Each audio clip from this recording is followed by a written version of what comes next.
আর্মিরা কেন এত বিটিএস কে ভালোবাসে জানো?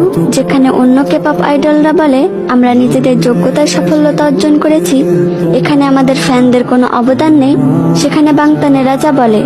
আরএম বলেছিল আমি সবসময় মনে রাখবো আমাদের সফলতার সবচেয়ে বড় কারণ আর্মি। জিন বলেছিল পৃথিবী যখন আমাদের চিনত না তখন আর্মিরা আমাদের বিশ্বাস করেছিল। আমি মনে করি বিটিএস আর আর্মি একে অপরের জন্যই তৈরি। জেহব বলেছিল আমার প্রিয় আর্মি, তোমরা কখনো নিজেদের একা মনে করবে না, কারণ বাংতান সবসময় তোমাদের সাথে আছে। সুগা বলেছিল আমার জীবনের সবচেয়ে বড় অধ্যায় হলো আমার ভাইয়েরা এবং আর্মিরা, কারণ তাদের সাথে আমার সুন্দর মুহূর্তগুলো কাটিয়েছি। জিমিন বলেছিল আর্মি তোমাদের ভালোবাসাই আমাদের জীবনের সবচেয়ে বড় শক্তি। ভি বলেছিল আমরা 7 জন শুধু বিটিএস না, আর্মিরা ছাড়া বিটিএস অসম্পূর্ণ।